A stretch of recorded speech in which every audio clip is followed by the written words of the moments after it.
হেৰি breakfast ready হৈছে, আহক।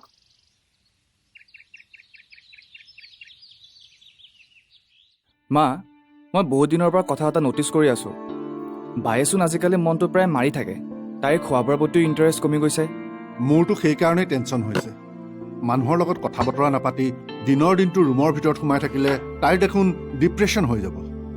বৃষ্টিৰ এইটো অৱস্থা দেখি মোৰো মনটো বৰ বেয়া লাগিছে জানেনে। ইমান তাইক বুজাইছো, কিন্তু আমাৰ বুজনিবোৰে দেখোন কামেই নিদিয়ে। তাতকে মা, বাৰ মেটাৰটো চাইক'লজি পঢ়া মোৰ ফ্ৰেণ্ডজনীৰ লগত ডিছকাছ কৰোঁ নেকি? কি? ইয়াতে আচৰিত হ'ব লগা একো নাই। চোৱা, এতিয়া বায়ে যদি কাৰোবাৰ আগত মন খুলি কথাখিনি পাতিব পাৰে, তেতিয়া তাইৰ মনটো পাতল লাগিব দিয়াচোন। আৰু আমি এই ক্ষেত্ৰত তাইৰ হেল্প ল'ব পাৰোঁ। এণ্ড মই চিয়'ৰ মা, মোৰ ফ্ৰেণ্ডজনীয়ে হেল্প কৰিবই।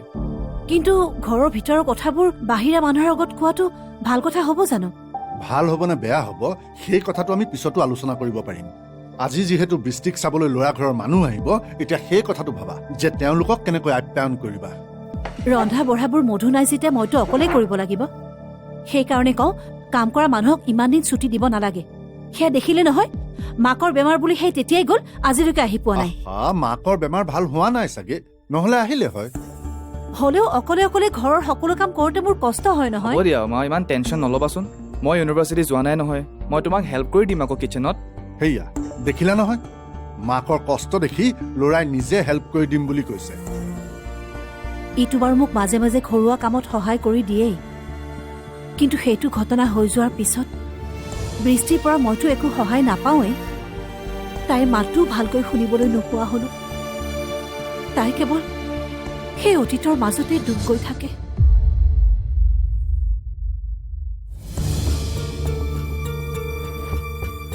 তাইক দেখা নাই যে, ক'ত আছে তাই?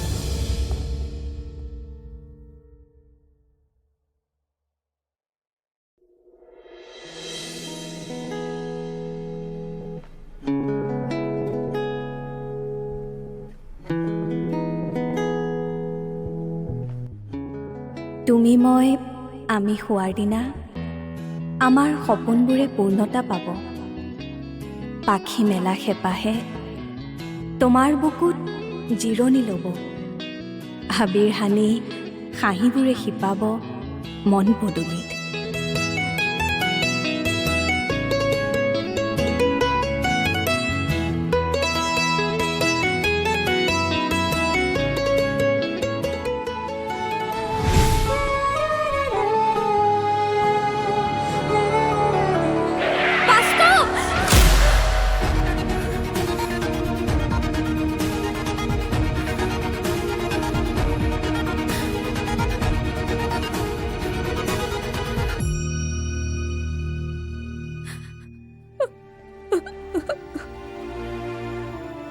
তই ইয়াত মোৰ ল'ৰাৰ জীৱন ধ্বংস কৰি তোৰ হেঁপাহ নপলাল। তোৰ কাৰণে আজি মোৰ ল'ৰাৰ এই অৱস্থা। তুমি এজনী দায়িত্বজ্ঞানহীন ছোৱালী। তোমাৰ অসাৱধানতাৰ কাৰণেই আজি মোৰ ল'ৰা নোহোৱা হ'ল। তুমি আমাক পুত্ৰ সুখ দিলা, তুমি আমাক দুখৰ জুই মাজলৈ ঠেলি দিলা। নহয়, আচলতে চুপ, মনে মনে থাক। তই আচলতে এজনী কুলক্ষণী। তই মোৰ ল'ৰাৰ এনেকুৱা অৱস্থাৰ কাৰণে দায়ী। তোৰ বাবে আজি মোৰ বুকুখন ফুটা হৈ গ'ল। তয়ে মোৰ ল'ৰাৰ হত্যাকাৰী।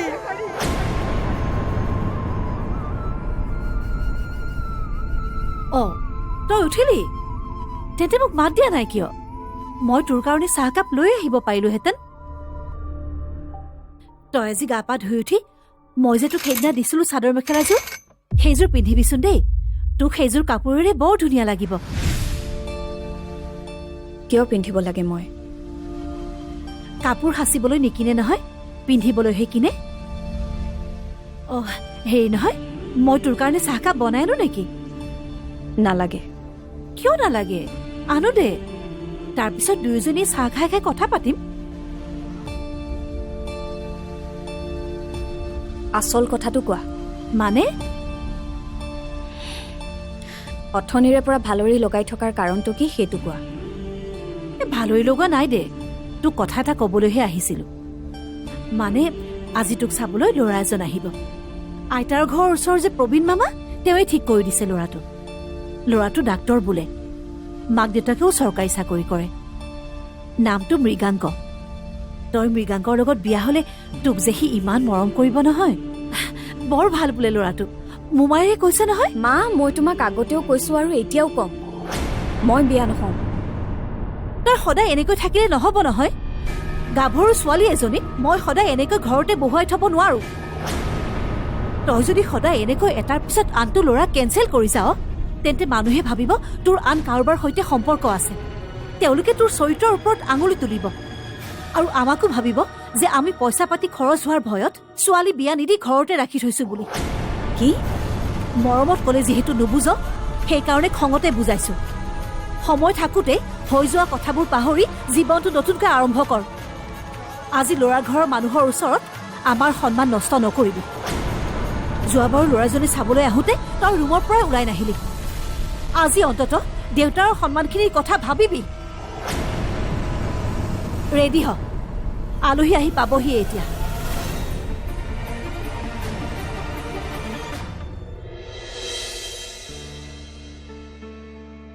হেৰা, তোমাৰ হ'লনে নাই? হেই, মই 2 ঘণ্টাত দেখোন 2 কাপ চাহে খালো। তোমাৰ এতিয়াও ৰূপসজ্জা হোৱাই নাই নে? অলপ সোনকাল কৰা, নহ'লে গুৱাহাটী পাওঁতে দেৰি হ'ব নহয়। আপোনালোকৰ চাৰ্ট পেণ্টযোৰ পিন্ধিলেই হৈ যায়। আমাৰ আকৌ চাদৰ মেখেলাযোৰ পিন্ধোতে সময় লাগে নহয়। চুলি কোচাও আকৌ ভালকে নফনিয়ালে মুখত একো এটা নলগোৱাকৈ এনেকে ওলাই যাব নোৱাৰো নহয়। আ অলংকাৰ একো নিপিন্ধিলে, ঘৈণীক একো দিয়া নাই বুলি মানুহে আপোনাকে হাঁহিব। বাৰু, আ অলংকাৰ পিন্ধা হ'ল যেতিয়া এতিয়া বোলা, নহ'লে আমালে বাট চাওঁতে চাওঁতে কইনা ঘৰৰ মানুহৰ চকুৱে বিষাব। এই মৃগাংক ক'ত? দেউতা, আহ। মই একদম ৰেডি। কেনেকুৱা লাগিছে মোক? একদম বঢ়িয়া। ব'ল। এটা কথা, এই হোটেলত সোমাই মিঠাই কেইটামান ল'ব লাগিব। আৰু তুমি কইনা ঘৰত দিবলৈ গিফ্টবোৰ লৈছা নে নাই? অথনিতে গাড়ীত ভৰাই থৈ দিছো। ল'ৰা ছোৱালীৰ মন মিলিলে একেবাৰে বিয়াখন ফিক্সেই কৰি আহিম। ব'লা ব'লা তেনেহ'লে, দেৰি নকৰা হা। ব'লক।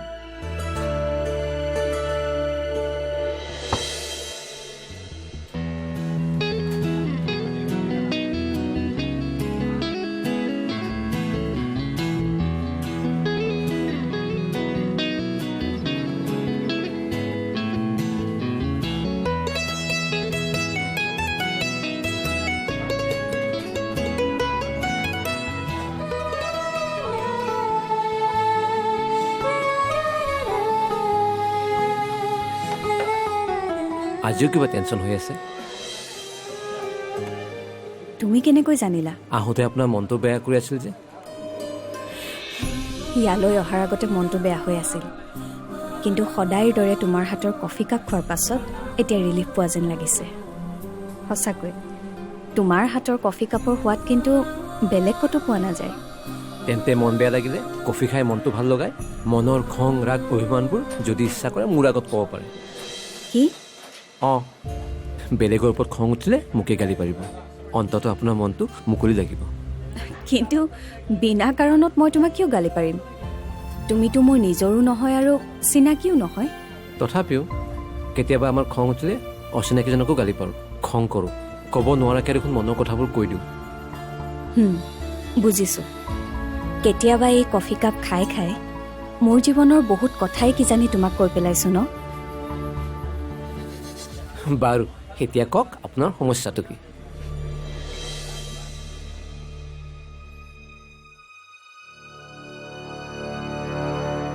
এই সমস্যাটোৰ বাৰু সমাধান হ'বনে? বৃষ্টিয়ে যদি আজিও বিয়াৰ বাবে মত নিদিয়ে, তেন্তে তাইৰ জীৱনটো কি হ'ব? বাৰে বাৰে আপত্তি কৰি থাকিলে তাইক বিয়া পাতিবলৈ বাৰু ভৱিষ্যতে বিয়াৰ প্ৰস্তাৱ আহিবনে?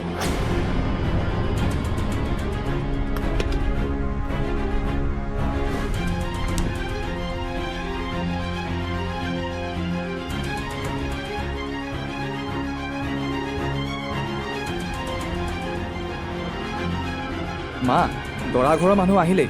হা? ভালে আছে? হয়, আছো ভালে। বহকচোন, আহক।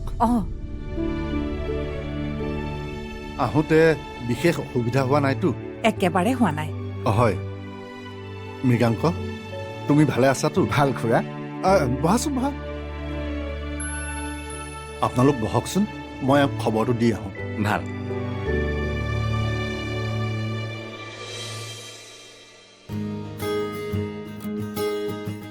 তোমাৰ চাগে কইনাক চাওঁ চাওঁ লাগি আছে ন? চাবা ৰ'বা, কিটচেনত চাগে কামত লাগি আছে। হাতত একাপ চাহ লৈ একেবাৰে আমাৰ কাষলৈ আহিব। হেৰা, ব'লা আলহীৰ লগত চিনাকি কৰাই দিওঁ। কিন্তু আৰু ৰ'বাচোন, তুমি এইবোৰ কিয় কৰি আছা? বৃষ্টি ক'ত? এইবোৰ তাইক কৰিবলৈ কোৱা। তাই ঘৰত থাকিলেহে কৰিবলৈ ক'ম। অথনিৰে পৰা বিচাৰি আছো, তাই দেখোন ঘৰতে নাই। কি? ঘৰত নাই? নাই। তেন্তে তাই আছে ক'ত? মই ইয়াত। বৃষ্টি, তই ক'ত গৈছিলিনো? মাৰৰ চিন্তা হৈছিল নহয়। হ'ব হ'ব, এতিয়া সেইবোৰ কথা পাতি সময় নষ্ট কৰিব নালাগে। বৃষ্টি, তই ওলাই গৈ যা। তেওঁলোক নগাঁৱৰ পৰা আহি পোৱা বহুত সময় হ'ল নহয়। তাকে মাৰে খোৱা বস্তুবোৰ ৰেডি কৰে মানে তই নতুন কাপোৰ সাজ পিন্ধি আহিব যা। মাৰ আৰু দেউতাৰ দুখ নিদিবি অ'। এইবাৰ যদি এইখন বিয়া ভাঙে তেন্তে সমাজত আমাৰ সন্মান ক'ত থাকিব কচোন?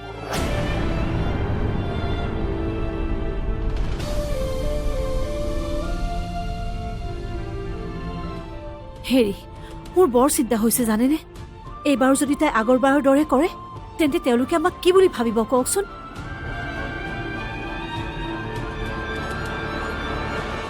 এতিয়ালৈকে কইনাৰ দেখোন দেখা দেখিয়ে নাই। কথাটো কি? তাকে ইমান দেৰি কৰিছে। দেউতাক মাকৰো দেখা দেখি নাই। ভায়েকজন ভিতৰলৈ গৈ অহাৰ দেখোন নামেই নাই। কি বা ঘটি আছে ভিতৰত? আহকচোন, চাহ দিছো, ভিতৰলৈ আহা। চাহ খাম বাৰু, আগতে বৃষ্টিকহে চাব খুজিছিলো। তাই আহিব ৰ'ব, হৈছে আৰু।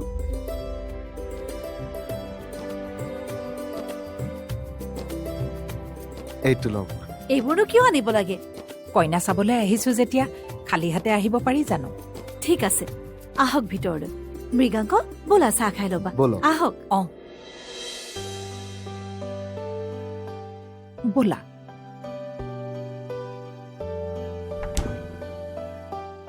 আহক আহক, বহকচোন। কিহে ডেকালৰ পঢ়া শুনা কেনে চলিছে? ভালেই চলিছে দিয়ক। বহক, আপোনালোকে খাওকচোন, মই অলপ ভিতৰৰ পৰা আহোঁ। যোৱা। হয়। ইমানবোৰনো যোগাৰ কেলে কৰিব লাগিছিলে? তাকেই দিয়া, কোৱা কইনা চাব আহিছা যেতিয়া।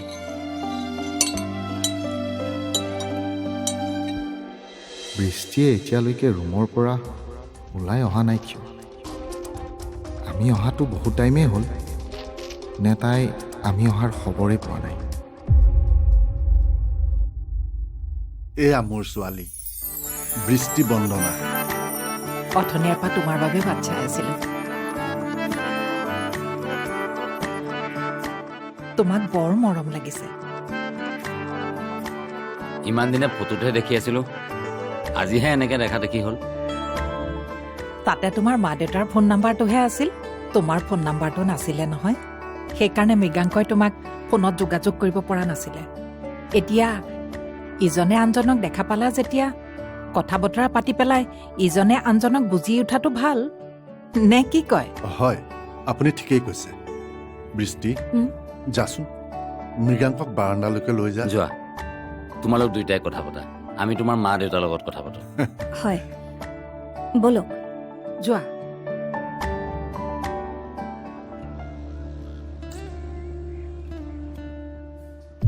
অকলশৰীয়াকৈ মৃগাংকৰ লগত কথা পাতিলে যদি বৃষ্টিয়ে তাইৰ অতীতৰ সকলো কথা কৈ দিয়ে তেতিয়া বাৰু কি হ'ব? আচলতে মই কোনো মিছাৰ মাজেৰে এই সম্পৰ্কটো আৰম্ভ কৰিব বিচৰা নাই। মানে মোক বিয়া কৰোৱাৰ সিদ্ধান্ত লোৱাৰ আগতে আপুনি মোৰ বিষয়ে সম্পূৰ্ণকৈ জানি লোৱাটো উচিত। তোমাক দেখুওৱা মানুহজনে তোমাৰ বিষয়ে আমাক অৱগত কৰাইছে, কিন্তু সেয়া সম্পূৰ্ণ সত্য নহ'বওতো পাৰে। তেখেতে নজনা বহু কিবা কিবি কথাওতো ইয়াৰ আঁৰত লুকাই থাকিব পাৰে। মানে তুমি কি ক'ব বিচাৰিছা মই বুজি পোৱা নাই। শুনক তেন্তে,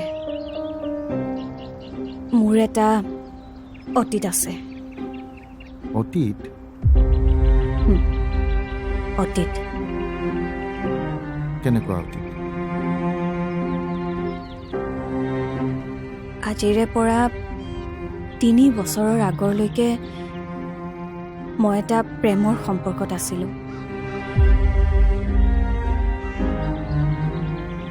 আমি দুয়োজনে ইজনে সিজনক বহুত ভাল পাইছিলোঁ। মৰম আৰু আদৰেৰে আমি গোটেই জীৱন একেলগে পাৰ কৰাৰ সপোনো দেখিছিলোঁ। বাস্তৱে মোৰ কাৰণে কবিতা ৰচিছিল আৰু তাৰ কবিতাৰ প্ৰথম পাঠক আছিলোঁ মই।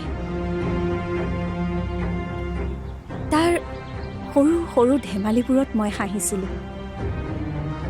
তাৰ কথাবোৰত মই জীয়াই থকাৰ অৰ্থ বিচাৰি পাইছিলোঁ। আমি বিচৰা ধৰণে বহুকেইটা বসন্ত আমি একেলগে পাৰ কৰিছিলোঁ। কিন্তু এদিন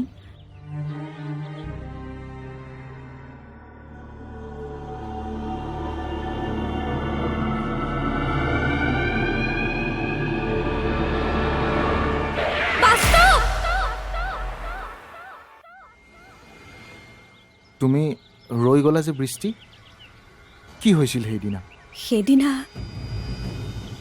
বৃষ্টি? কি হ'ল?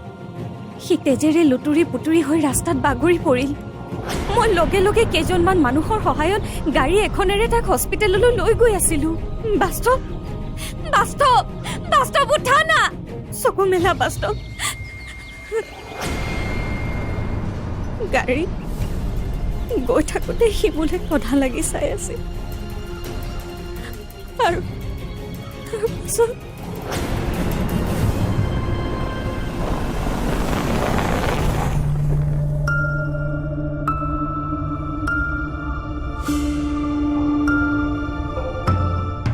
মৃগাংকটোৰ কি হৈছে কচোন? একো নকওঁ কিয়? অথনিয়াৰ পৰা সুধি আছো, মুখেৰে নামাতা যে? ছোৱালীজনী দেখাত পচন্দ নহ'ল নে কথা বতৰাই বেয়া লাগিলে? তাইৰ লগত কথা পতাৰ পিছৰে পৰা তই কনফিউজ হৈ আছ। বৃষ্টিয়ে বাৰু তোক কিবা নক'বলগীয়া কথা ক'লে নেকি? কাৰণ ছোৱালী চাবলৈ যোৱাৰ আগততো তোৰ মনটো ভালেই আছিল, হঠাৎনো কি হ'ল? ইমান এবচেণ্ট মাইণ্ডত আছা কিয়? আচলতে তোমাৰ মগজুত কি চলি আছে? তাৰ মনত চাগে এতিয়া সেইবোৰ কথাই চলি আছে। তোৰ অতীতটোৰ কথা জানিয়েই মৃগাংকৰ মুখৰ বৰণেই সলনি হৈ গ'ল। আমাৰ লগত সি ভালকৈ কথা এটাও নাপাতিলে। মাক দেউতাককো ঘৰলৈ যাবলৈ দেৰি হৈছে বুলি কৈ লৈ গুচি গ'ল। তাৰ মুখখন সেমেকি থকা দেখিয়েই মই গম পাইছিলোঁ যে তই তাক আমি ক'বলৈ মানা কৰা কথাবোৰ কৈ দিলি।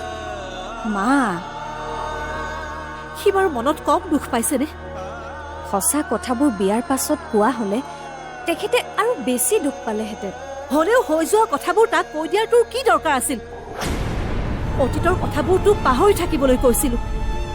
সকলো কথা পাহৰি জীৱনটো নতুনকৈ আৰম্ভ কৰিবলৈ আমি তোক বাৰে বাৰে কৈছিলোঁ। কিন্তু তই সেই আগৰ সম্পৰ্কটোকেই খামুচি ধৰি বহি আছ। আৰে বাস্তৱৰ কথা এনেকৈ ভাবি থাকিলে সি তোৰ জীৱনলৈ আকৌ ঘূৰি আহিব নেকি কচোন? মৰা মানুহ মৰি গ'ল, সেই সম্পৰ্কও তাৰ মৃত্যুৰ লগতে শেষ হ'ল। ইমান বছৰ হৈ যোৱাৰ পিছত মৃগাংকৰ আগত বাস্তৱৰ কথাবোৰ কোৱাৰ তোৰ কি দৰকাৰ আছিল? কাৰণ মোৰ বিষয়ে সকলোবোৰ জানিহে মোক বিয়াৰ মত দিয়াটো মই বিচাৰিছিলোঁ। কিন্তু তোৰ অতীতৰ কথা জনাৰ পিছত সি তোক কেতিয়াও বিয়া নকৰায়। তোৰ বিয়াখন তই নিজেই ভাঙিলি। এটা সম্পৰ্ক আৰম্ভ হোৱাৰ আগতেই তই শেষ কৰি দিলি। মা, তুমিও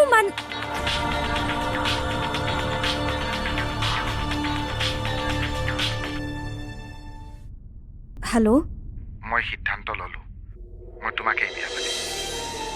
কি? মোৰ এই সিদ্ধান্তৰ কথা ঘৰৰ সকলোকে জনাই দিবা।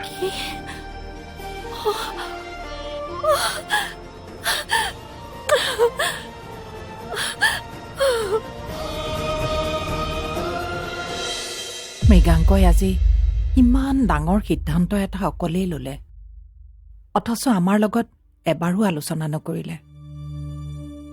তাকে সি সিদ্ধান্তটো আমাক জনাওঁতে তুমি মুখেৰে নামাতিলা কিয়? তুমি মাত মতাৰ বাবে।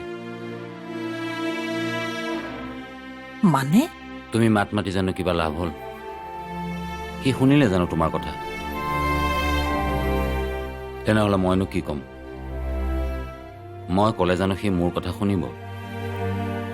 সেইকাৰণে মনে মনে থকাই শ্ৰেষ্ঠ বুলি ভাবিলোঁ। তুমি মনে মনে থাকিব পাৰা, কিন্তু মই নোৱাৰো।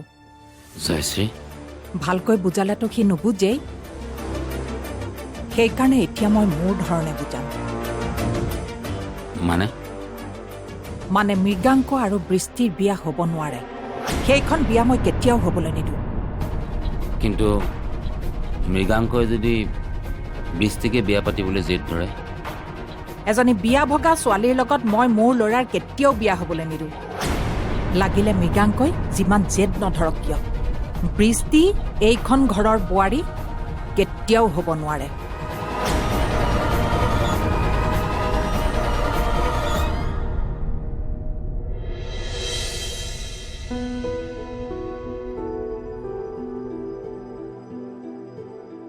কি হ'ল?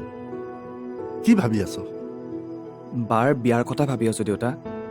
মানে বাৰ বোৱাৰী জীৱনটোৰ কথা। বিয়াৰ কথা ভাবিবলৈ আকৌ কি হ'ল? মানে যেতিয়া বায়ে বিয়া হৈ এখন ঘৰৰ বোৱাৰী হ'ব, তেতিয়া তাইক বা শাহু শহুৰে মৰম কৰিবনে নাই, ভিনদৌৱে বা তাইক ভালকৈ বুজি পায়নে নাই, মই সেইবোৰে ভাবি আছোঁ। আনক মৰম দিলে তাইও মৰম পাব, সন্মান দিলে সন্মান পাব। এতিয়া তাইৰ কথা, তেজৰ সম্পৰ্ক থকা এই ঘৰখন এৰি থৈ মনৰ সম্পৰ্কৰে সেইখন ঘৰৰ মানুহক কেনেকৈ এক কৰি ৰাখে? কিয়? তাইতো অকলে এক কৰি ৰাখিলে নহ'ব, তেওঁলোকেও ছাপোৰ্ট কৰিব লাগিব। হাতৰ 5টা আঙুলি সমান নহয়, তেনেদৰে মানুহৰ মনবোৰো একে নহয়। কোনোবা যদি আৱেগিক, আন কোনোবা যুক্তিবাদী। কোনোবা যদি সহজ সৰল, তেনেহ'লে আনজন আকৌ জটিল বা কঠোৰ। কিন্তু ভিন্নতাৰ মাজতো অভিন্ন হৈ মানুহে জানো একেলগে সমাজ পাতি নাথাকে? থাকে, because all humans can't live without society. গতিকে তাইও ঘৰখনৰ মানুহক এক কৰি এটা পৰিয়ালৰ দৰে থাকিব লাগিব। বৃষ্টিয়ে যদি ঘৰখনৰ মানুহবোৰক সদায় মৰমেৰে মাতে, তেওঁলোকে ছাপোৰ্টৰ হাতখন আগ নবঢ়াবনে? আগবঢ়ালেতো ভালেই, কিন্তু কি? কেতিয়াবা মানুহে ভবাৰ দৰে আৰু কোৱাৰ দৰে কথাবোৰ বাস্তৱত নহয়গৈ যে। কাৰণ মানুহৰ অতীতটো ভাল হ'লেহে ভৱিষ্যতটো ভাল হয়।